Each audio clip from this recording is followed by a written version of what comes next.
வணக்கம். இது இங்க என்ன சொல்லுது பாட்காஸ்ட். நான் ஸ்வர்ணா. இன்னைக்கு நான் உங்க கூட ஷேர் பண்ணிக்க போற விஷயம் என்ன அப்படின்னா, நூலக மனிதர்கள்.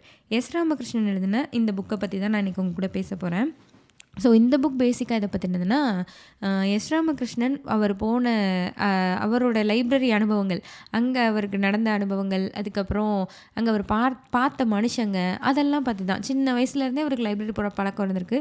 அங்கேருந்து அவர் எழுத்தாளர் ஆனதுக்கப்புறம் லைப்ரரி போனது வரையும், அதே மாதிரி அவரோட ஊர் மல்லாங்கணர். அந்த மல்லாங்கணர்ல இருந்த லைப்ரரி, அந்த சின்ன லைப்ரரியிலேருந்து அதுக்கப்புறம் அவர் சென்னை வந்தது. சென்னையில் உள்ள லைப்ரரி, அதுக்கப்புறம் வெளிநாடுகள் போய் அங்கே பார்த்த லைப்ரரி, இந்த மாதிரி ஒவ்வொரு இடத்துலையுமே அவருக்கு ஏற்பட்ட அனுபவங்கள், சந்தித்த மனிதர்கள் பற்றின ஒரு தொகுப்பாக தான் இந்த புக் இருக்குது.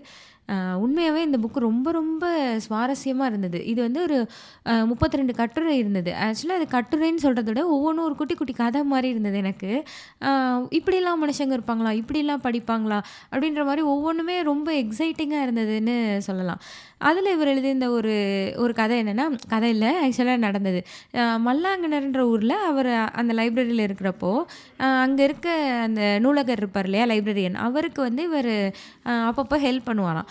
இந்த மாதிரி புக்கெல்லாம் அடுக்கி வைக்கிறது, அதுக்கப்புறம் ரெஜிஸ்டரில் கரெக்டாக மெயின்டைன் பண்ணுறது, யார் புக் எடுத்திருக்கா, யார் புக்கு திருப்பி ரிட்டர்ன் கொடுத்துருக்கா, இதெல்லாம் மெயின்டைன் பண்ணுறதுக்கெல்லாம் அப்பப்போ ஹெல்ப் பண்ணிகிட்டு இருப்பாராம். இந்த மாதிரி இருக்கையில் அந்த லைப்ரரியில் ஒரு வயசானவர் வந்து புக் எடுத்து படிச்சுட்டு ரிட்டர்ன் கொடுத்துட்ருப்பாராம். இவர் ஆக்சுவலாக என்ன பண்ணியிருக்காருன்னா, அந்த வயசானவர் ரிட்டர்ன் பண்ணுற ஒவ்வொரு புக்குக்குள்ளேயுமே ஒரு ரூபாயை வச்சுருக்காரு, ரூபா நோட்டை வச்சுருக்காரு.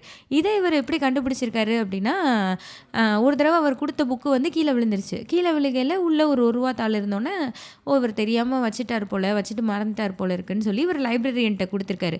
இந்த மாதிரி அவர் மறந்து வச்சுட்டார் போல் இருக்குன்னு சொல்லி. அப்புறம் பார்த்தா லைப்ரரியன் அதை கொடுத்தாரா கொடுக்கலையான்றதை பற்றி இவருக்கு தெரியல. அப்புறம் அவர் ரிட்டர்ன் பண்ணுற ஒவ்வொரு புக்லேயுமே ஒரு ரூபா தாள் இருந்ததை இவர் பார்த்துருக்காரு. அப்போ தான் இவருக்கு புரிஞ்சிருக்கு, ஓ சரி, இவர் வந்து அந்த புக்கை ரிட்டர்ன் பண்ணுறாரு இல்லையா, அடுத்ததாக அந்த புக்கை படிக்க போகிறவங்களுக்கு ஒரு பரிசு மாதிரி அந்த ரூபாயை அவர் வச்சுட்டே இருந்திருக்காரு. அது அவங்களுக்கு போய் சேருதா சேரலையா அதெல்லாம் அவருடைய இது கிடையாது. யாரோ ஒருத்தவங்க புக்கு படிக்கிறாங்கன்னா, அந்த புக்கு படிக்கிறவங்களுக்கு நான் கொடுக்குற ஒரு பரிசு இது அப்படின்ற மாதிரி ஒரு அடையாளமாக அந்த ரூபாயை வச்சுட்டே இருந்திருக்காரு. இவர் வந்து அந்த ரிட்டர்ன் பண்ணுற புக்ஸ் எல்லாம் எடுத்து வச்சுட்டு இருக்கனால இவர் அந்த ரூபாயை எடுத்து வச்சுட்டு இருந்திருக்காரு, இவருக்கு வச்சுக்கிட்டாரு.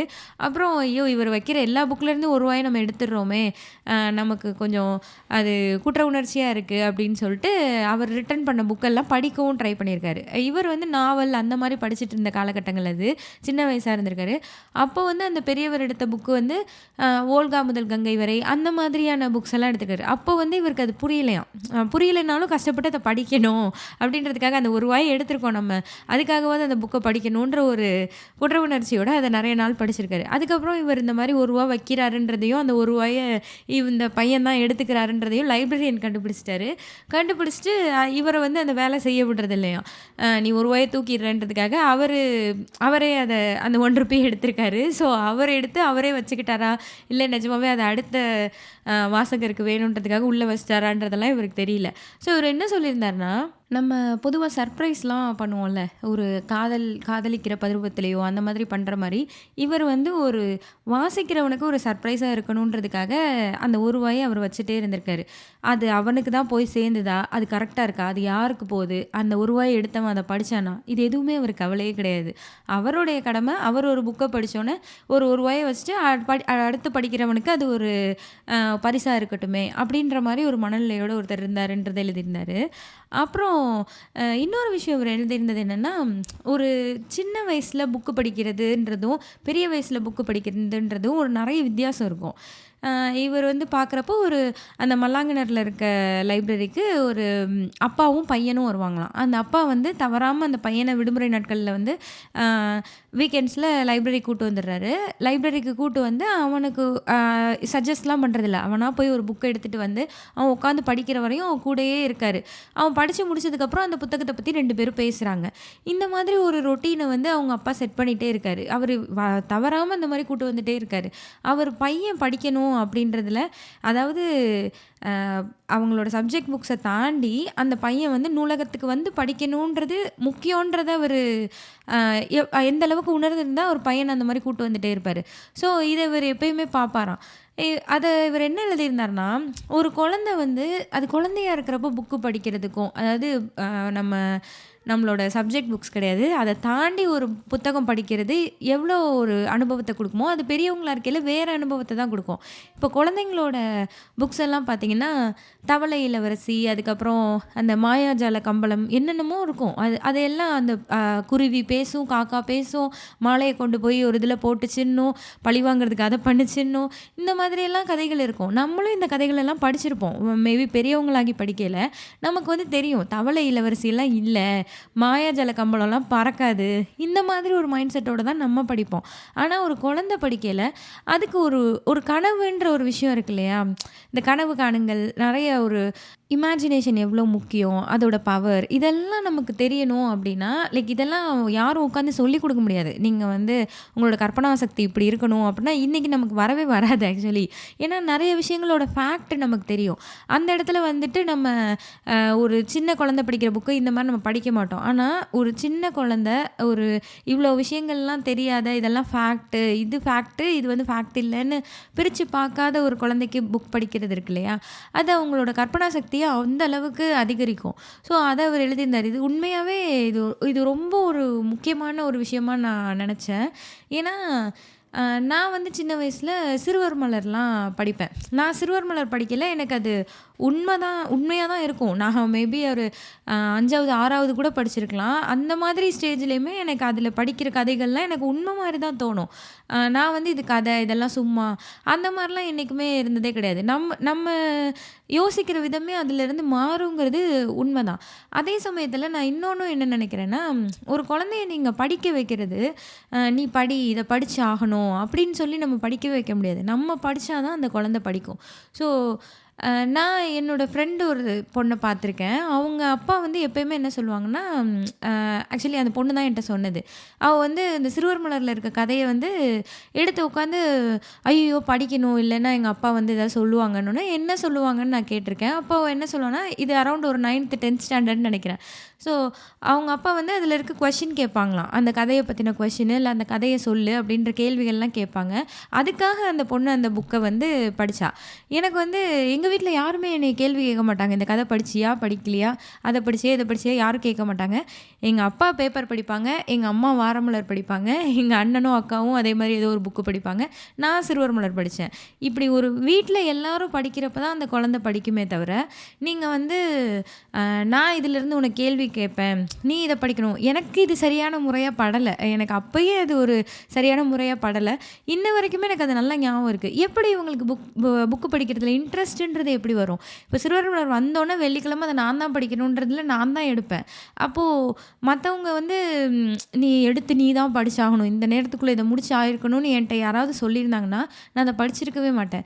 ஸோ இது ஒரு இன்பில்ட்டா வரணும். இதெல்லாம் வந்து நீங்க லைப்ரரிக்கு குழந்தைங்கள கூட்டு போனீங்கன்னா தானா வரும். கூட்டு போய் நீங்களும் படிக்கணும். அவங்களுக்கான புக்ஸையும் எடுத்து குடுத்து அவங்களையும் படிக்க சொல்லலாம்.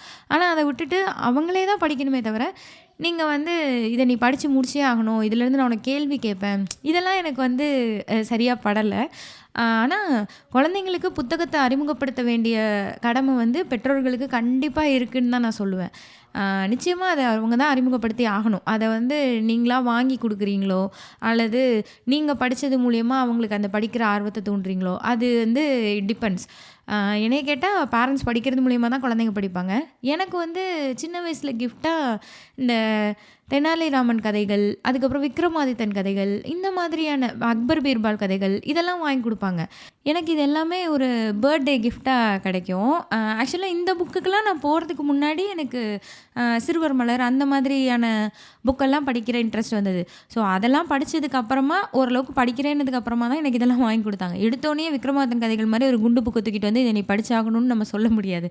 ஸோ இது ஒரு சின்ன வயசுல படிக்கிறது எவ்வளோ முக்கியம், அத வந்து அத பண்ண வேண்டிய கடமை வந்து பெற்றோர்களுக்கு எவ்வளோ இருக்கு, அதெல்லாம் எழுதியிருந்தாரு. ஸோ அதெல்லாம் ரொம்ப ரொம்ப நல்லா இருந்தது.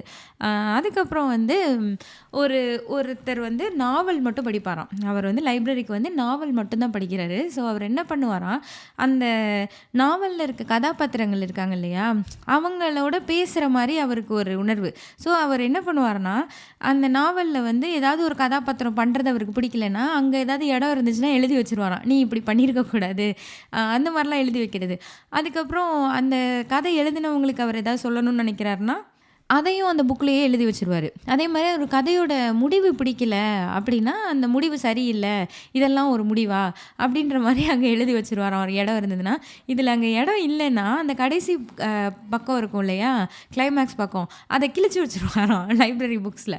ஸோ லைப்ரரியனுக்கும் அந்த வாசகருக்கும் சண்டை வருமா, எதுக்குங்க இப்படி பண்ணுறீங்க, நீங்கள் யாருங்க அந்த கடைசி பக்கத்தெல்லாம் கிழிக்கிறதுக்கு அப்படின்னா, அந்த கதை நல்லாவங்க இருக்குது, ஒரு கதையை நான் ஆரம்பத்துலேருந்து முடிவு வரை படிச்சிருக்கேன், இந்த மாதிரி முடிச்சா நான் எப்படி ஒத்துக்க முடியும், இப்படி ஒரு கிளைமேக்ஸை படிக்கிறதுக்கு அடுத்து அந்த புக்கை படிக்கிறவங்க வந்து கிளைமேக்ஸே தெரிஞ்சுக்காமல் இருக்கட்டும், அது பரவாயில்ல, அந்த மாதிரி அவர் சொல்லுவாராம்.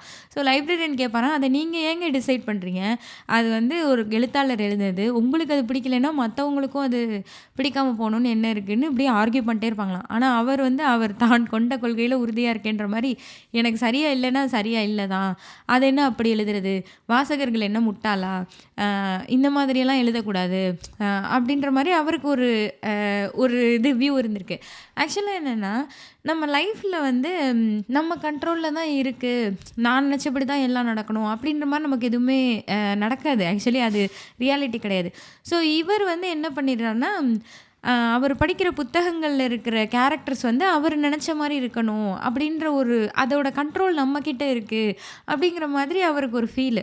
ஸோ அந்த 2 கதாபாத்திரம் இருக்குது அப்படின்னா, அது சேரணும்னு அவர் முடிவு பண்ணான்னா அது சேர்ந்துருக்கணும் அந்த புக்கில். இல்லைன்னா வந்து அது அவருக்கு பிடிக்கல, அதோட கண்ட்ரோலை தான் எடுத்துக்கிறதா நினச்சி அந்த புத்தகத்தை கிழிச்சிடுறாரு. அது என்ன மனோபாவன்றது இட்ஸ் டிஃப்ரெண்ட்.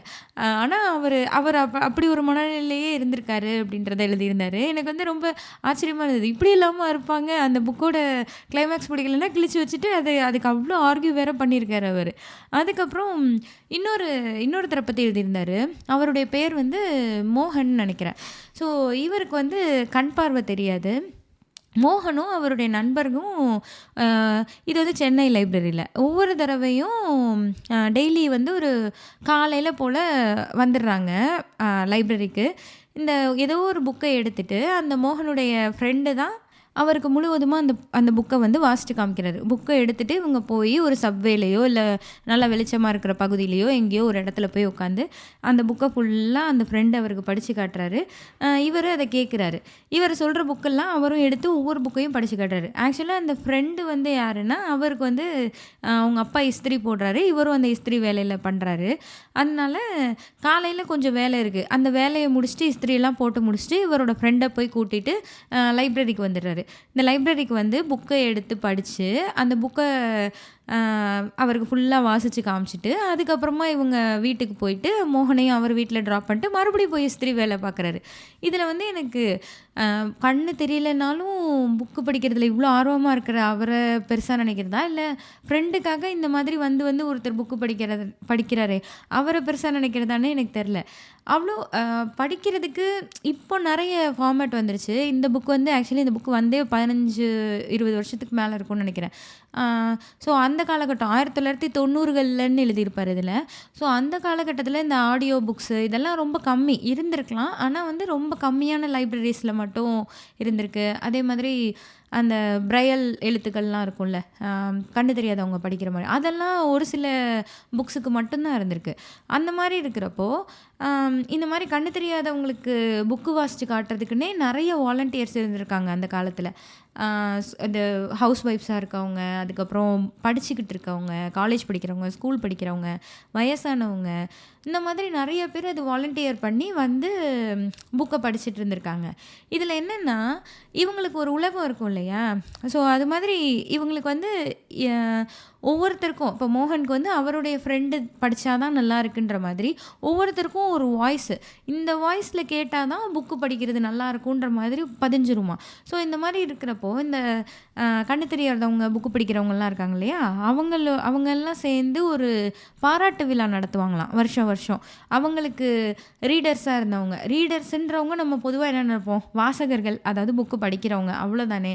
பட் அந்த மாதிரி இல்லாமல் இப்படி ஒரு ரீடர்ஸ் இருக்காங்கன்றதே எஸ் ராமகிருஷ்ணனுக்கு இவங்கள பார்த்ததுக்கு அப்புறம் தான் தெரியுமா. இவங்களுக்காக ஒரு விழா எடுக்கிறாங்க. இந்த மாதிரி வயசானவங்க நிறைய பேர் வந்து படிக்கிறாங்க இல்லையா, அவங்க எல்லாருக்கும் ஒரு விழா எடுத்து அவங்களுக்கு நன்றி தெரிவிக்கிறாங்க. இவங்க வாய்ஸில் படிக்கிறது இவ்வளோ நல்லா இருக்குது, அந்த மாதிரி அவங்கள பொறுத்த வரைக்கும் அந்த கதையோ அல்லது கட்டுரையோ கவிதையோ எந்த புத்தகமாக இருந்தாலும் அது அவங்களோட ரீடர்ஸ் வாய்ஸில் கேட்கல அவ்வளோ நல்லா இருக்குது. ஸோ அவங்க அந்த வாசிப்புங்கிறது நமக்கெல்லாம் வாசிக்க முடியும், கண்ணெல்லாம் தெரியும் இல்லையா, நம்ம அதை பெருசாக பொருட்படுத்துகிறதே இல்லை. நிறைய பேர் நிறைய சமயங்களில் நம்மளோட பாட புத்தகங்கள் தாண்டி எதையும் வாசிக்கிறதுல பெருசாக நம்ம ஈடுபாடு காட்டாத சமயத்தில் ஒரு கண்ணு தெரியாது, வாசிக்கவே முடியாதுன்ற இருக்கவங்க கூட அந்த வாசிப்பு மேலே எவ்வளோ ஈடுபாடு காட்டுறாங்க. ஸோ அவங்க ஒரு ரியல் ரீடர்ஸ் இல்லையா, அந்த இதெல்லாம் எழுதியிருந்தாரு. எனக்கு ரொம்ப ஆச்சரியமாக இருந்தது, ஓ இப்படியெல்லாம் படிப்பாங்களா அப்படின்னு. அவங்க ஆக்சுவலி என்னென்னா, அந்த மோகனும் அவரோட ஃப்ரெண்டும் எலக்ட்ரிக் ட்ரெயின் பிடிச்சி ரொம்ப தூரத்துலேருந்து வராங்க. ரொம்ப தூரத்துலேருந்து வந்து இந்த மாதிரி புக்கை படிச்சுட்டு ரிட்டன் வந்து ட்ரெயின்லேயும் புக்கு படிச்சுட்டே போயிட்டுருக்காங்க. ஸோ இந்த ட்ரெயினில் புக்கு படிக்கிறது, பஸ்ஸில் புக்கு படிக்கிறது இதெல்லாம் ஒரு காலகட்டத்தில் ரொம்ப இருந்தது. ஆனால் இப்போலாம் அது ரொம்ப குறைவுன்றதை விட இல்லவே இல்லைன்னு சொல்லலாம். ஏன்னா நம்ம எல்லா கையிலுமே ஃபோன் இருக்குது. ஸோ நம்ம எய்தர் ஃபோன் பார்க்குறோம் அல்லது பாட்டு கேட்குறோம், அந்த மாதிரி நம்மளுடைய ரசனையெல்லாம் ஷிஃப்ட் ஆயிடுச்சு. ஸோ புக்கு படிக்கிறதுன்றதே குறைஞ்சிருச்சு. ஆனால் ஒரு கண்ணு தெரியாதவர் எப்படி படிக்கிறாரு அப்படின்றது எனக்கு ரொம்ப ஆச்சரியமாக இருந்தது. நான் ரீசெண்டாக கூட தமிழ் பூமியில் என் ஹஸ்பண்டோட சேனல் இருக்கும் இல்லையா, ஸோ அதில் வந்து அவங்க ஒருத்தர் வந்து பேசியிருந்தார். ஒரு வீக்லி மீட்டில் வந்து பேசியிருந்தாங்க. அவங்களுக்கும் இந்த மாதிரி கண் பார்வை இல்லை. ஸோ அவங்க புக்ஸ் எல்லாம் ஆடியோ புக்ஸ் எல்லாம் கேட்பேன் அதெல்லாம் சொல்லியிருந்தாங்க. ஸோ ஒரு ஆடியோ புக்ஸ் கேட்குறது கூட நம்மள பல பேர் பண்ணுறது கிடையாது. நான் ஒரு இன்னொரு புக்கு லைக் எனக்கு அந்த புக்கோட பேர் ஞாபகம் இல்லை, பட் நம்ம இங்கே என்ன சொல்லுது பாட்காஸ்ட்லேயும் அது இருக்கும், வாசிப்பது எப்படின்னு நினைக்கிறேன். அந்த ஆத்தர் என்ன எழுதியிருப்பார்னா, ஆடியோ புக்ஸுன்றது உண்மையாக நீங்கள் வந்து உங்களால் முடியாது, உங்களுக்கு கண்ணு தெரியல, இல்லை கண் பார்வை சரியாக இல்லை, இந்த மாதிரியான காரணங்களுக்காக தான் நீங்கள் ஆடியோ புக்ஸ் கிட்டேயே போகணும். நீங்கள் இல்லைன்னா நீங்கள் தான் வாசிக்கணும், வாசிக்க நேரம் இல்லைன்னா நீங்கள் சொல்லவே கூடாதுன்னு அவர் ரொம்ப கோவமாக எழுதியிருப்பார் அந்த ஆத்தர். ஸோ அதுவும் எனக்கு ஞாபகம் வந்திருந்தது. நம்ம ஆடியோ புக்ஸாவது அட்லீஸ்ட் நம்மளால் முடிஞ்சது அந்த ஆடியோ புக்ஸாவது நம்ம கேட்கணும், அதை கூட நம்ம கேட்காம தான் இருக்கோம் இப்போல்லான்றது தோணுச்சு. அதுக்கப்புறம் இன்னொரு விஷயம் எழுதியிருந்தார். அது என்னென்னா, ஒருத்தர் இருப்பாராம், அவர் வந்து லைப்ரரியில் நாவல் செக்ஷனில் யார் போய் நின்று புக்கு படிச்சுட்டு இருந்தாலோ இல்லை புக்கு எடுக்கிறதையோ பார்த்தாருன்னா வேகமாக வந்து தன்னை அவரே அறிமுகப்படுத்திக்கிட்டு அவர் படித்த ஒரு கதையை பற்றி சொல்லுவாராம். அதாவது அது என்ன கதைன்னா, ஒரு ஒரு ஒரு நாட்டில் வந்து போர் நடக்குது. அந்த மாதிரி போர் நடக்கிறப்ப அங்கே குண்டு போட்டுகிட்டே இருக்காங்க, வார் ரொம்ப தீவிரமாக நடந்துகிட்ருக்கு. ஒரு அம்மா அவங்களுடைய 3 குழந்தைங்களையும் கூப்பிட்டுக்கிட்டு அந்த ஊரை விட்டு தப்பிச்சு போயிடலாம் அப்படின்னு சொல்லிட்டு அவங்க 3 குழந்தைங்களையும் கூட்டிகிட்டு ரயில்வே ஸ்டேஷனுக்கு போகிறாங்க. அந்த மாதிரி ரயில்வே ஸ்டேஷன் போகையில் அந்த ரயில்வே ஸ்டேஷனில் குண்டு போட்டுடுறாங்க. போட்டோன்னே அங்கே ஒரு கலவரம் நடக்கும் இல்லையா. ஸோ சடனாக குண்டு போட்டாங்கன்னா எல்லோரும் தெரிச்சு ஓடுவாங்கல்ல. அப்போது அவங்க 3 குழந்தைங்களில் பொண்ணு மட்டும் காணாமல் போயிடுறா. அந்த பொண்ணை அந்த அம்மா கண்டுபிடிச்சாங்களா இல்லையான்னு இவருக்கு தெரியல. ஏன்னா அந்த புக்கை அவர் பாதி தான் படிச்சிருக்காரு, திரும்ப ரிட்டர்ன் பண்ணிட்டாரு. இதை வந்து அவருக்கு அது என்ன புக்குன்னு தெரில, அதோட ஆத்தர் தெரியல, அதில் இருந்த கேரக்டர் நேம் தெரியல, அது எந்த ஊருன்னு தெரியல. ஆனால் இது மட்டும்தான் அவருக்கு ஞாபகம் இருக்குது. இந்த மாதிரி ஒரு புக்கை நீங்கள் படிச்சிருக்கீங்களான்னு ஒவ்வொரு நாவல் வாசிக்கிறவங்ககிட்டையும் போய் கேட்குறாரு. ஏன்னா அவருக்கு அதோடைய முடிவு தெரியல, அதோட முடிவு அவருக்கு தெரியணும். அந்த புக்கை பாதியில் படித்து முடிக்காமல் அதை திருப்பி கொடுத்ததை அவர் ஏதோ ஒரு குற்ற உணர்ச்சியாகவே அவர் ஃபீல் பண்ணிட்டே இருக்கார். ஸோ அந்த முடிவுக்காக அவர் ஒவ்வொருத்தரையாக கேட்டுக்கிட்டே இருக்கார். ஏன்னா எஸ் ராமகிருஷ்ணன் வந்து சில புக்ஸ் எல்லாம் சொல்லியிருக்காரு, இந்த புக்கான்னு போய் பாருங்கன்னொன்னே அதையெல்லாம் எடுத்து இவர் படிக்கிறாரு. எடுத்து படித்து இல்லை இந்த புக்கு இல்லைன்னா அவங்ககிட்ட போய் சொல்கிறார், இல்லைங்க இந்த புக்கு இல்லை அப்படிலாம் சொல்லியிருக்காரு. கிட்டத்தட்ட 8 வருஷமாக அவர் இந்த லைப்ரரியில் இவரை பார்த்துட்டே இருக்கார். இவரும் அந்த புக்கை தேடிக்கிட்டே இருக்கார். அவருக்கு கிடைச்சதா இல்லையான்றது இன்னமும் தெரியல. எஸ் ராமகிருஷ்ணன் கேட்டிருக்காரு, உங்களுக்கு அதை தவிர வேறு ஏதாவது ஞாபகம் இருக்கா, அது எந்த நாடு, ஏதாவது ஒன்று ஞாபகம் இருக்குன்னு இவருக்கு எதுவுமே ஞாபகம் இல்லை. இன்னும் ஒரு காட்சி மட்டும் அவருக்கு நினைவில் இருக்குது. அதாவது என்னென்னா, ஒரு பேக்கரியில குண்டு போட்டுர்றாங்க. அந்த பேக்கரியில இருக்கிற அந்த ரொட்டி துண்டுகள்லேருந்து எல்லாம் கேக்கு எல்லாம் சிதறி வெளியே கிடக்கு. அத பார்த்துக்கிட்டே இந்த அம்மாவும், குழந்தைங்களும் போறப்ப, அந்த பையன் வந்து அத திரும்பி திரும்பி பார்த்துட்டே போறான். இந்த ஒரு காட்சி ஞாபகத்துல இருக்கு. அப்புறம் இந்த இது ஞாபகம் இருக்கு. இந்த ரயில்வே ஸ்டேஷன் அந்த கதை ஞாபகம் இருக்கு. அவ்வளோதான் ஞாபகம் இருக்கு. So S. ராமகிருஷ்ணனும் நெறைய பேர்ட்ட இத பத்தி சொல்லியிருக்காரு. அதாவது வெளிநாடுகள்ல உள்ளவங்கட்ட அந்த மாரி போர் நடந்திருக்கும் இல்லையா? இந்த மாரி போர் நடந்த கண்ட்ரீஸ்ல இருக்கவங்க, அந்த மாரி நெறைய பேர்ட்ட பேசியிருக்காரு. ஸோ எல்லாருமே என்ன சொல்லியிருக்காங்கன்னா, இந்த மாரி நெறைய கதைகள் இருக்கு. இது ஒரு நாவலா தான் இருக்கணுன்றது கூட அவசியம் கிடையாது. ஏதோ ஒரு சிறுகதை கூட இருக்கலாம். சிறுகதைய வந்து அவங்க எந்த காலத்துலயோ படிச்சனால அது நாவல்னு அவங்க நெனச்சிட்டு இருந்திருக்கலாம். அந்த மாரிலாம் அவங்க சொல்லியிருக்காங்க. இது வந்து அவரு ஆக்சுவலி எப்ப படிச்சிருந்திருக்காருன்னா, அந்த தேடிட்டு இருக்காரு இல்லையா? அவர் 1984ல படிச்சிருக்காரு. அதுக்கப்புறம் பல வருஷம் கழிச்சு ஒரு 8 வருஷமா அத தேடிக்கிட்டே இருக்காரு. ஸோ அ அப்போ படிச்சனால அவருக்கு அது ஞாபகம் கூட மறந்து போயிருக்கலாம் அப்படின்னு சொல்லியிருக்காங்க. அப்புறம் எஸ். ராமகிருஷ்ணனும் இந்த மாரி இது ஒரு மொழிபெயர்ப்பு நாவல்ங்கிறதுனால, இந்த மொழிபெயர்ப்பு புக்க பத்தி ஆராய்ச்சி பண்றவங்க இருக்காங்க இல்லையா? அவங்கட்டலாம் போய் பேசியிருக்காரு. இந்த மாரி அது என்ன புக்குன்னு கண்டுபிடிக்கிறதுக்காக. ஆனா கண்டுபிடிக்கவே முடியல. இப்ப அவரு கண்டுபிடிச்சாரான்றதையும் இவருக்கு தெரியல. ஏன்னா, அவரோட கான்டாக்ட்லாம் இல்ல. ஒரு 8 வருஷமா பார்த்துருந்துருக்காரு. அப்புறம் இவரு வேற எங்கேயோ ஷிஃப்ட் ஆயி போயிட்டாரு. ஸோ அவருக்கு தெர்ல. இந்த மாரி ஒரு ஒரு புக்கோட முடிவு ஒரு புக்கு நான் படிச்சேன். அந்த புக்கோட முடிவு எனக்கு தெரியலன்னு தேடுற ஒரு விஷயம் இருக்கு இல்லையா? அது என்னன்னும் நமக்கு தெரியல. நெறைய நேரங்கள்ல நமக்கு புத்தகங்கள் இப்படி தான் இருக்கும். என்னைக்கோ ஏதோ ஒண்ணு படிச்சிருப்போம். அதோட முடிவு என்ன? அது என்ன? எதுவுமே நமக்கு புரிஞ்சிருக்காது. எனக்கு இப்படி ஞாபகம் இருக்கிற ஒரு புக் என்னன்னா, புக்குன்றத தாண்டி சிறுவர் மலர்ல வந்து ஒரு கத. அது வந்து என்ன கதை? என்ன? எதுவுமே எனக்கு ஞாபகம் இல்ல. ஆனா ரொம்ப நல்லாயிருக்கும். தொடர்கதையா வந்துக்கிட்டே இருந்துச்சு.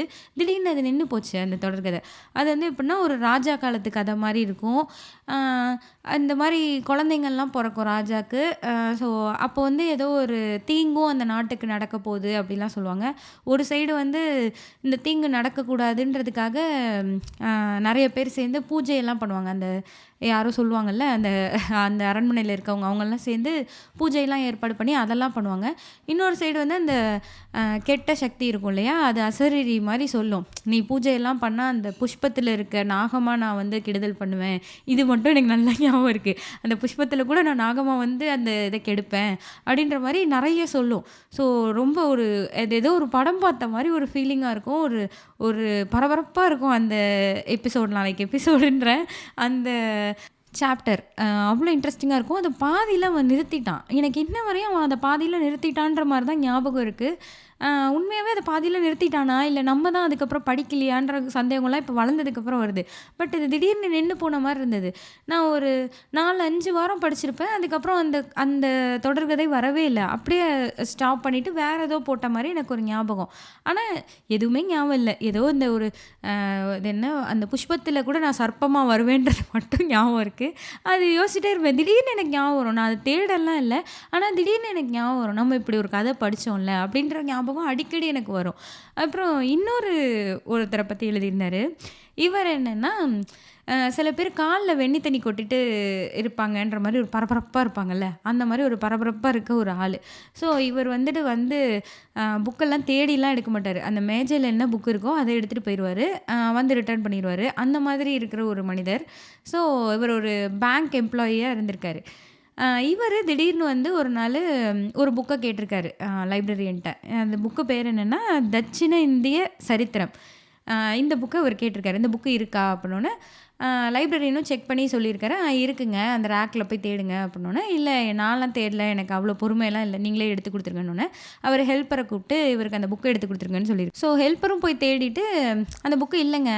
லெண்டிங் போயிருக்கு. யாரோ எடுத்துட்டு போயிருக்காங்க." அப்படின்னு சொல்லியிருக்காரு. சரின்ட்டு இவருக்கு வந்து அந்த ஒரு பொறுமையே இல்ல. "யார் எடுத்துட்டு போயிருக்காங்க? எப்ப குடுப்பாங்க? கொஞ்சம் பார்த்து சொல்றீங்களான்னு?" கேட்டிருக்காரு. "இல்லங்க. அத நாளைக்கு பார்த்து சொல்றோம். இப்ப நீங்க போயிட்டு வாங்கன்னு" சொல்ட்டாங்க. அவரும் வேற வழி இல்லாம போயிட்டாரு. அடுத்த நாள் வந்து கேட்டிருக்காரு. "யாருங்க எடுத்துட்டு போயிருக்காங்க? குடுத்தாங்களா இல்லையா? இன்னுமா புக்க குடுக்கல?" அப்படின்னு ஒரு கோவத்தோட கேட்டிருக்காரு. அப்புறம் சரின்னு லைப்ரரியன் ரெஜிஸ்டரில் செக் பண்ணி பார்க்குறப்போ அந்த புக்கை வந்து ஒருத்தர் எடுத்துகிட்டு போயிருக்காரு. 6 மாதம் ஆச்சு, திருப்பி கொடுக்கல. இவருக்கு வந்து பயங்கர கோவம் வந்துருச்சாம். 6 மாதம் ஆச்சு திருப்பி கொடுக்கலையா, அப்போ மற்றவங்கெல்லாம் எப்படி இப்போ புக்கை படிக்கிறது, இப்போ நான் எப்படி அந்த புக்கை படிக்கிறது, அது யார் என்னன்னு எனக்கு சொல்லுங்கள், நான் போய் புக்கை வாங்கிட்டு வரேன்னு சொல்லியிருக்காரு. உடனே ஒரு லைப்ரரியன் சொல்லியிருக்காரு, இல்லைங்க நாங்கள் கடிதம் போட்டிருக்கோம், அவங்க வந்து இன்னும் எந்த ரெஸ்பான்ஸும் கொடுக்கல, கொடுத்தோன்னே பார்ப்போம் அப்படின்னு சொல்லியிருக்காரு. உடனே இவர் சொல்லியிருக்காரு, அதை எப்படிங்க சும்மா கடிதம் போட்டுட்டு புக்கு வரும்னு வெயிட் பண்ணிட்டு இருக்குது, நீங்கள் அட்ரஸை கொடுங்க நான் போய் பார்க்குறேன்னு சொல்லியிருக்காரு. உடனே லைப்ரரியன் சொல்லியிருக்காரு, இல்லைங்க நானே ஹெல்ப்பரை போய் பார்க்க சொல்கிறேன், நீங்கள் போய் அந்த மாதிரி பார்த்தா அது சரியில்லை, தப்பாக இருக்கும், சரி வராதுன்னு சொல்லியிருக்காரு. இவர் இல்லை அடம் பிடிச்சி அட்ரஸ்ஸு பேர் எல்லாம் கொடுங்க, நான் போய் பார்த்தே ஆவேன்னு சொல்லி வாங்கியிருக்காரு. சரின்னு லைப்ரரியனும் கொடுத்துட்டாரு. அவர் போகிறதுலையே இவங்க எல்லாருக்கும் தெரிஞ்சுதான், ஓகே இவர் இன்றைக்கே போய் அவர் வீட்டுக்கு போக தான் போகிறாருன்றது தெரிஞ்சிருக்கு. இதே மாதிரி அவர் உடனே அந்த வீட்டுக்கு போய் புக்கு எங்கன்றதை கேட்டிருக்காரு. ஆக்சுவலாக என்னென்னா, அங்கே அம்மா மட்டும்தான் இருந்திருக்காங்க, பையன் தான் புக்கு எடுத்திருக்காரு. பையன் வந்து திண்டுக்கல்லில் வந்து வேலை பார்த்துட்டு இருந்திருக்காரு. அவர் வாரத்துக்கு ஒரு நாள் தான் வருவார் அப்படின்ற மாதிரி அவங்க அம்மா சொல்லியிருக்காங்க. சரி எப்போ வருவார் என்னன்றதெல்லாம் இவர் விசாரிச்சுட்டு வந்துட்டார். பையன் வந்து இந்த மாதிரி வெள்ளிக்கிழமை வருவான் அப்படின்னு சொன்னோன்னே இவருக்கும் வந்து ஓகே இந்த வெள்ளிக்கிழமை நமக்கு புக்கு கிடச்சிரும் அப்படின்ற ஒரு நம்பிக்கையில் லைப்ரரியன்ட்ட வந்து சொல்லியிருக்காரு, வெள்ளிக்கிழமை புக்கு வந்துடும், அவன் வந்துடுவான் அந்த மாதிரி ஊர்லேருந்து, நம்ம போய் வாங்கிடலாம் அப்படின்னு சொல்லியிருக்காரு. பார்த்தா வெள்ளிக்கிழமை அந்த மனிதர் வரல, புக்கு ஊருக்கே வரல, புக்கும் வரல. உடனே இவருக்கு வந்து என்ன செய்கிறதுனே தெரில, திண்டுக்கல்லுக்கே போய் பார்த்துடலான்ற மாதிரி தாட் வந்து இவர் திண்டுக்கல்லுக்கே போயிட்டார். திண்டுக்கல்லுக்கே போய் அவர் எங்கே எந்த மில்லில் வேலை பார்க்குறாரோ அங்கே போய் அவரை பார்த்து பேசியிருக்காரு. பேசி அவர் ஆமாங்க நான் தான் புக்கு எடுத்தேன், ரிட்டர்ன் பண்ண மறந்துட்டேன், நான் ஊருக்கு வர்றப்போ இந்த மாதிரி சனிக்கிழமை வந்துடுவேன், வர்றப்போ நான் ரிட்டர்ன் பண்ணிடுறேன் கண்டிப்பான்னு சொல்லியிருக்காரு. சொன்னோன்னே இவரும் சரின்னு சொல்லிட்டு வந்திருக்காரு. வந்து லைப்ரரியன்ட்ட சொல்லியிருக்காரு. ஒரு லைப்ரரியன் வந்து ஏங்க இந்த புக்குக்காக நீங்கள் எதுக்குங்க அவ்வளோ தூரம் போய் அவரை போய் பார்த்துட்டு வந்திருக்கீங்க அப்படின்னோன்னே, இல்லை பக்கத்தில் ஒரு வேலையாக போக வேண்டியிருந்தது, அப்படியே இவரையும் போய் பார்த்து புக்கை வாங்கிடலாம் அப்படின்னு சொல்லி தான் போனேன்னு சொல்லியிருக்காரு. ஸோ அகெயின் வந்து அவர் வரல, அந்த சனிக்கிழமையும் வரல, அவர் ரிட்டர்னும் பண்ணலை. உடனே இவருக்கு ரொம்ப கோவம் வந்துருச்சு. அவங்க அம்மாட்ட போய் சண்டை போட்டிருக்காரு. சண்டை போட்டு இந்த மாதிரி போலீஸ் கம்ப்ளைண்ட் கொடுத்துருவேன் அந்த மாதிரிலாம் சொல்லியிருக்காரு. சொல்லி அதை லைப்ரரியன்ட்டே சொல்லியிருக்காரு. லைப்ரரியன் வந்து எதுக்குங்க நீங்கள் போலீஸ் கம்ப்ளைண்ட்லாம் கொடுப்பேன்னு சொல்லியிருக்கீங்க அப்படின்னோன்னே, ஒரு பயம் வரட்டும் சார், அப்போ தான் புக்கை வந்து ஒழுங்காக கொடுப்பாங்க, இந்த மாதிரி புக்கை எடுத்து வச்சுட்டு திருப்பி கொடுக்கலன்னா நாங்கள்லாம் என்ன பண்ணுறது அப்படின்ற மாதிரி சொல்லியிருக்காரு. ஆக்சுவலி அவங்க அம்மா என்ன நினச்சிருக்காங்கன்னா, தான் பையன் வந்து இவர்கிட்ட கடன் வாங்கிட்டான் போல இருக்கு, அந்த கடனை திருப்பி கொடுக்காதனால இவர் வந்து வந்து கேட்டுக்கிட்டே இருக்காரு அப்படி நினச்சிட்டு இருந்திருக்காங்க. ஸோ இவர் வரவே இல்லைன்னொன்னே, இவரே இந்த வீட்டில் தானே புக் இருக்குது நான் எடுக்கிறேன்னு சொல்லிட்டு வீடு புகுந்து புக்கை தேடி எடுத்துட்டாரு. எடுத்துட்டு அதை லைப்ரரி கொண்டு வரையில் அவருக்கு அவ்வளோ ஒரு சந்தோஷமாக, ஒரு வெற்றியோடு வந்திருக்காரு. ஒரு வழியாக நான் புக்கை மீட்டுட்டேன்னு லைப்ரரியனும் அவரை ரொம்ப பாராட்டியிருக்காரு. கொடுத்தோன்னே எனக்கு இந்த புக்கு எடுக்கணுங்க, என் பேரில் போட்டு கொடுங்கன்னொன்னே லைப்ரரியன் சொல்லியிருக்காரு, அவன் வந்து 6 மாதமாக அதை ரிட்டர்ன் கொடுக்கல இல்லைங்க, அதுக்கான ஃபைன் கட்டணுமே, அவர் ஃபைன் கட்டி அதை செட்டில் பண்ணால் தான் நான் இந்த புக்கை அடுத்தவங்களுக்கு கொடுக்க முடியும்னு சொல்லியிருக்காரு. உடனே ஒரு ஃபைன் என்னங்க ஃபைனு நான் கட்டுறேன்னு சொல்லி அந்த காசையும் இவரே கட்டிட்டார். கட்டி அந்த புக்கை எடுத்துகிட்டு போய் படிச்சிருக்காரு. லைக் ஒரு புக்கை வந்து எந்த அளவுக்கு ஒரு மனுஷன் தேடுறாங்க அப்படின்றதுக்கு எனக்கு இந்த 2 இன்சிடெண்ட்டும் ரொம்ப இதாக இருந்தது. அதாவது ஒருத்தர் வந்து தான் படித்த கதை என்றைக்கோ படித்தேன், அது பாதியில் காணோம், அதை தேடிக்கிட்டு 8 வருஷமாக ஒருத்தர் எல்லார்ட்டையும் போய் பேசிகிட்டே இருக்காரு. நம்ம புதுசாக ஒருத்தவங்ககிட்ட போய் பேசுகிறதுக்கே தயங்குவோம் இல்லையா? ஒரு லைப்ரரியில் யார் நாவல் செக்ஷனில் இருந்தாலும் போய் அதை பற்றி பேசி இதாங்க கதை, இந்த புக்கு தெரியுமான்னு ஒருத்தட்டே கேட்குறாரு. இன்னொருத்தர் யாருன்னே தெரியாத ஒருத்தருக்காக அவர் புக்கை எடுத்துகிட்டு போயிட்டாருன்ற ஒரு காரணத்துக்காக அவர் இன்னொரு ஊரில் இருக்காருன்னா அங்கேயும் போய் கேட்டு சண்டையெல்லாம் போட்டு போலீஸ் கம்ப்ளைண்ட் கொடுப்பேன்ற அளவுக்கு எமோஷ்னல் ஆகி அந்த மாதிரி ஒரு புக்கை எடுத்துகிட்டு வந்திருக்காரு. இது வந்து படிக்கையில் என்ன சொல்ல, ஒரு விசித்திரமாக இப்படிலாம் இருப்பாங்களான்ற மாதிரி தோணினாலும் சில கதைகள் அது என்ன சொல்ல, யாருக்கு எந்த கதைன்னெலாம் நமக்கு சொல்ல முடியாது. ஏதோ ஒரு கதை ஒரு பர்சனுக்கு இந்த மாதிரி ஒரு புக்கு வந்து நம்மளை கூட்டிகிட்டு போகும்.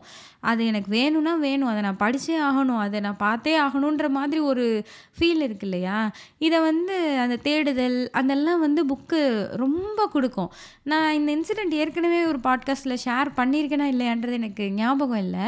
மணி என்ற ஒரு எழுத்தாளர், நான் வந்து இந்த மணி என்ற எழுத்தாளரை வந்து கிட்டத்தட்ட 6-7 வருஷமாக ஒவ்வொரு புத்தக கண்காட்சியிலையும் மதுரையில் வந்து தேடியிருக்கேன். இது வந்து எங்கள் அம்மா படித்த ஒரு ஆத்தரு. எங்கள் அம்மா என்ன சொல்லுவாங்கன்னா, மணியனோட கதைகள்னு இருக்கும், அது வாங்கிட்டு வான்னு சொல்லுவாங்க. நான் வந்து ஸ்கூல் படிக்கிறப்ப இருந்தே மதுரையில் புத்தக கண்காட்சிக்கு போவேன். எய்தர் ஸ்கூல்லேருந்து கூட்டு போவாங்க, அல்லது எங்கள் அப்பா கூட்டு போவாங்க. அப்போது எங்கள் அம்மா என்ன சொல்லுவாங்கன்னா, அது விகடனில் வந்த கதை, அதனால விகடனோட ஸ்டாலில் இருக்கும், விகடன் பிரசுரமாக இருக்கும் கண்டிப்பாக அப்படின்னு சொல்லி என்கிட்ட சொல்லுவாங்க. நானும் வருஷமும் கிட்டத்தட்ட ஒரு 9த்தோ 10த்தோ அந்த ஏஜில் இருந்தே நான் போய் கேட்பேன். இந்த மாதிரி விகடன் ஸ்டாலில் போய் மணியன் எழுத்தாளரோட கதை வேணும்னு கேட்டப்போ அவங்க இல்லைன்றுவாங்க. அதுவும் என்ன சொல்லுவாங்கன்னா, ஒரு காலகட்டத்துக்கு அப்புறம் ஒரு 12th first year college first இயர்லாம் போகல, நான் போய் கேட்கல என்ன சொன்னாங்கன்னா, மணியன்னு ஓவியர் தாங்க இருக்காரு, மணியன்னு ஒரு ஓவியர், அவர் அதில் அந்த கதைகளில் நாவலுக்கு வந்து ஓவியம்லாம் வரைவார், ஒருவேளை அதைத்தான் வந்து நீங்கள் எழுத்தாளர்னு சொல்லி மாற்றி கேட்டுகிட்டே இருக்கீங்கன்னு என்கிட்ட சொன்னாங்க. நானும் வந்து என்னென்னா ஒரு ஸ்டேஜுக்கு அப்புறம் நம்ப ஆரம்பிச்சிட்டேன். ஒரு 6-7 வருஷத்துக்கு அப்புறமா சரி, அம்மா வந்து சின்ன வயசில் படித்த ஒரு புக்கு, அதுவும் அவங்க புக்காக படிக்கல, தொடர்கதையாக விகடனில் படிச்சுட்டே வந்திருக்காங்க. அங்கே வந்து எழுத்தாளரோட பேரும் இருக்கும், ஓவியம் வரைஞ்சவரோட பேரும் இருக்கும். அம்மா கன்ஃபியூஸ் பண்ணிட்டாங்க. அதனால மணியன்னு ஒரு எழுத்தாளரே இல்லைன்னு நான் முடிவு பண்ணிட்டேன். மணியன்னு ஒரு எழுத்தாளரே இல்லை, அந்த ஓவியர் வந்து நிறைய எழுத்தாளரோட கதைகளுக்கு ஓவியம் வரைஞ்சிருக்காரு. ஸோ அம்மா படித்த கதை எதுன்றது நமக்கு தெரியல, அம்மாவுக்கும் தெரியல அப்படின்ற ஒரு முடிவுக்கு நான் வந்துட்டேன். இது வந்து ஆக்சுவலி எப்படின்னா, நான் கல்யாணம் ஆகிட்டு இப்போது வேலைக்கெல்லாம் போயிட்டு கல்யாணம்லாம் ஆகிட்டு சென்னை புத்தக கண்காட்சியிலையும் நான் இதையே போய் தேடியிருக்கேன். அங்கேயும் எனக்கு இதே பதில் தான் கிடச்சிது. அப்போது நான் ஓகே, அம்மாவுக்கு தான் தெரில, வயசாயிட்டனால மறந்துட்டாங்கன்னு நான் நம்பிட்டேன். ரொம்ப வருஷம் கழித்து இப்போ போன அக்டோபர், ஆமாம் 2023 அக்டோபரில் வந்து திருநெல்வேலியில் ஒரு புக்கு கடைக்கு நான் போயிருந்தேன். இந்தியா போயிருந்தப்போ பையனுக்கு வந்து ஆவணம்லாம் சொல்லிக் கொடுக்கணும் அப்படின்றதுக்காக அந்த கடைக்கு போனேன். போய் அந்த ஆவணம் அந்த சார்ட்லாம் எடுத்துகிட்டு, சரி நிறைய புக்ஸ் எல்லாம் இருக்குன்னா சும்மா போய் பார்ப்பேன், நான் வாங்குறேனோ வாங்கலையோ என்ன புக்கெல்லாம் இருக்குதுன்னு சொல்லிட்டு நான் போய் பார்ப்பேன். சரி, நான் அந்த மாதிரி போய் பார்க்கல, நாவல் செக்ஷன் இருக்கல, அங்கே மணியன்ற எழுத்தாளரோட எழுதின உண்மை சொல்ல வேண்டும்ன்ற ஒரு புக் இருந்தது. எனக்கு வந்து அந்த இடத்துல நான் இருந்த ஃபீலை எக்ஸ்ப்ரெஸ் பண்ணவே முடியாது. எனக்கு வந்து இன்னும் மணியன்னு எழுத்தாளர் இருக்கார், ஐயோ உண்மையிலே இருக்கார் அப்படி சொல்லிட்டு ஒரு ஒரு படபடப்பாயிருச்சு எனக்கு. அவ்வளோ ஒரு ஹாப்பினஸ்ஸு, அவ்வளோ இது. நான் உடனே அந்த புக்கை வாங்கிட்டேன். ஆக்சுவலாக அவர் எழுதின 2-3 புத்தகங்கள் இருந்தது. அதில் வந்து இந்த உண்மை சொல்ல வேண்டும் வந்து இதய வீணை, உண்மை சொல்ல வேண்டும், அது இன்னும் ஒரு புக்கு இருந்தது. இந்த 3 புக்கு இருந்தது. அதில் ஒரு புக்கை நான் வாங்கிட்டேன். வாங்கி எனக்கு அவ்வளோ சந்தோஷம், அதை கிஃப்ட் ராப்லாம் பண்ணி எங்கள் அம்மாவுக்கு கொடுக்கணும் அப்படின்னு சொல்லிட்டு. அப்புறம் எங்கள் அம்மாவும் திருநெல்வேலிக்கு வந்திருந்தாங்க. ஆக்சுவலாக என் பையனுக்கு ஒரு ஃபங்க்ஷன் இருந்தது. ஸோ வீட்டில் எல்லோரும் வந்திருந்தாங்க. எனக்கு திருநெல்வேலியில் தான் எங்கள் அம்மாட்ட அதை கொடுத்தது. எங்கள் அம்மாவுக்கு அவ்வளோ ஹாப்பினஸ். எங்கள் அம்மாவுக்கு வந்து நான் இதே திருநெல்வேலியில், எங்கள் அம்மாவோட சொந்த ஊர் திருநெல்வேலி. ஸோ அவங்க வந்து சின்ன வயசில் விகடனில் படிச்சிருக்காங்க அந்த புக்கை. ஸோ இதே திருநெல்வேலியில் நான் சின்ன பிள்ளையில் தொடர்கதையாக படித்த புக்கு இது, அது இல்லவே இல்லைன்னு நீயும் சாதிச்சுட்டு எனக்கு அது கிடைக்கவே இல்லை, இப்போ பார்த்தியா இதே திருநெல்வேலியில் திரும்ப எனக்கு இந்த புக்கு கிடச்சிருச்சுன்னு அப்படி ஒரு சந்தோஷம். இதில் என்னென்னா, எங்கள் அம்மாவுக்கு வந்து 60+ இயர்ஸ் ஆயிடுச்சு. அவங்களுக்கு வாசிக்கலாம் இப்போ ரொம்ப கஷ்டப்படுறாங்க, அது வாசிக்க முடியல, சிரமப்படுறாங்க. ஸோ இந்த நியூஸ் பேப்பரில் வர்றது அதெல்லாம் வந்து ஒரு நல்ல வெளிச்சமாக இருக்கிற பகுதியில் போய் உட்காந்து நல்ல சூரிய வெளிச்சத்தில் ஓரளவுக்கு படிச்சிடுறாங்க. ஆனால் ஒரு புக்கை ஃபுல்லாக, ஒரு நாவலை ஃபுல்லாக முடிக்கிற அளவுக்குலாம் அவங்களோட ஹெல்த்து இடம் கொடுக்கல. ஆனால் எங்கள் அம்மா என்ன சொன்னாங்கன்னா, என்னால் இதை வாசிக்க முடியுமான்லாம் எனக்கு தெரியல, ஆனால் நான் அப்போ படித்த புக்கு இல்லை இது, அது வந்து எனக்கு திரும்ப கிடச்சிருக்கு, அதுவும் நான் படித்த ஊர்லேயே கிடச்சிருக்கு, என் பொண்ணே வாங்கி கொடுத்துட்டா அப்படி சொல்லிட்டு அவ்வளோ ஹாப்பினஸ் எங்கள் அம்மாவுக்கு. ஸோ ஒரு தேடல் இருக்கு இல்லையா? எனக்கு இது என்ன தோணுச்சுன்னா, அந்த 8 வருஷமாக தேடின வரைக்கும் அந்த புக்கு கண்டிப்பாக கிடச்சிருக்கும்னு தான் எனக்கு தோணுச்சு. ஆக்சுவலாக இது கிடச்சிதா இல்லையான்றது எஸ் ராமகிருஷ்ணன் தெரியலன்னு சொல்லியிருந்தாரு.